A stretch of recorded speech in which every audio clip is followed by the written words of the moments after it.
Hey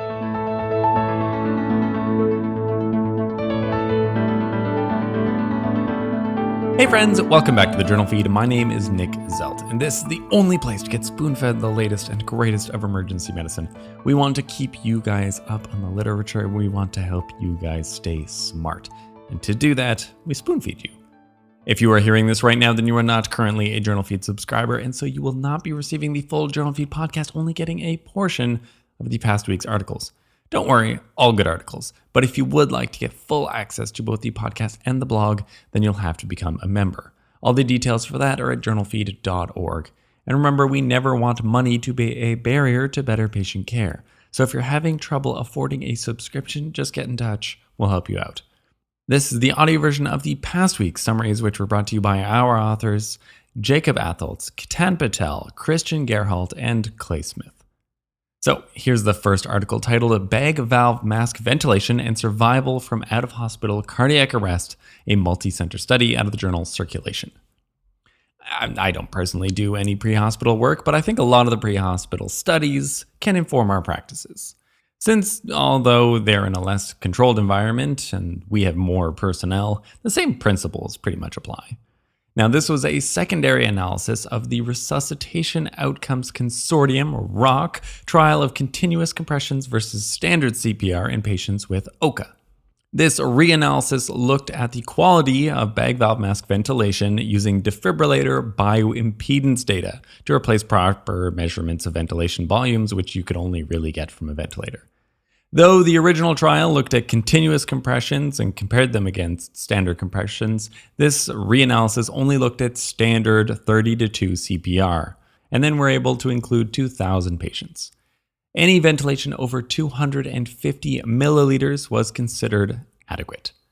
They compared the cohort by dividing them into two groups, one group receiving adequate ventilations at least 50% of the time, and the other group doing worse than that.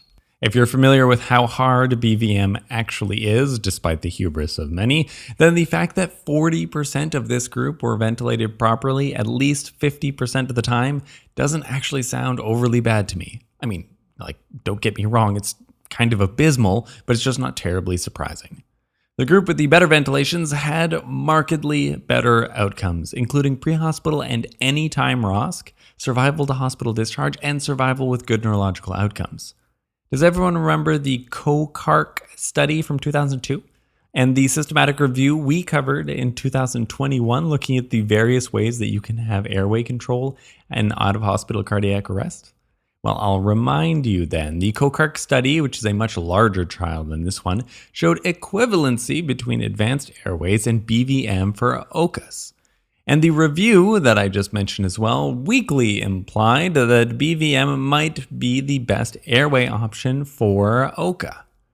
To me, combined with how bad we are at BVM, shows how dangerous mucking around with advanced airways can really be. Essentially, our best airway option, BVM, and we don't even ventilate them properly half of the time, and it's still our best option. BVM is a very essential skill, and it's worth honing anytime you get the chance, both pre-hospital and even when they arrive to the hospital. Now, there is a lot of room for selection bias here, but we're never going to be randomizing patients to inadequate ventilation, so we're just going to have to live with the data that we have. In a spoonful, we are terrible at BVM, providing adequate ventilations less than half of the time. But when done right, it does seem to significantly help our patients. And then we skip to the fifth article, titled Nirmatrelvir, Ritonavir, and COVID-19 Mortality and Hospitalization Among Patients with Vulnerability to COVID-19 Complications, out of the JAMA Network Open. Let's try the other end of the spectrum, vulnerable COVID-19 patients. After all, these are the patients that we most expect to benefit from treatments like this. Or the ones we most hope to benefit. These are the patients who might actually die from these diseases, and these are the cases in which we might be able to save lives. This was an observational population-based study looking at mortality and hospitalization in nearly 7,000 Canadian adults with various vulnerabilities to severe disease. It was a pretty recent sample, over a year's worth of data starting from February 2022. The patients were divided into 4 groups according to their priority to be vaccinated against COVID-19. Group 1 had severe immune impairment. Group 2 had moderate impairment. Group 3 had normal immune systems but had high-risk medical conditions. And the last group didn't have anything extreme but still had some high-risk features like being older than 70 years old or being unvaccinated. Patients who received Paxlovid were matched with other patients in their vulnerability group in order to compare rates of mortality and hospitalizations due to COVID-19 within 28 days. And it worked! There was a statistically significant reduction in the most vulnerable group, 2.5% less, as well as the second group, 1.7% less. If you're a member and you heard the article just previous to this, then you're thinking, wow, that's a lot less effect than was seen in the other study. Curious, just think about that. The other two groups of less vulnerable patients did not have a significant difference in mortality or hospitalization. So it looks like there's some effect of Paxlovid at least in the most vulnerable, but not in the healthier patients. And the effect it did have was much less than that seen in the original EPIC-HR study. Frankly, even with propensity matching, there are some things you just can't control for. Like the fact that just to receive Paxlovid, you had to be on or be able to stop certain medications. You might remember that the list of medication interactions is massive with Paxlovid. So it's hard to say how similar these patients really are. It's not clear that this was specifically accounted for in the study, and I suspect it was not. To be honest, all these not amazing trials come out showing some effect, maybe, but randomized data wasn't even that strong or has been negative.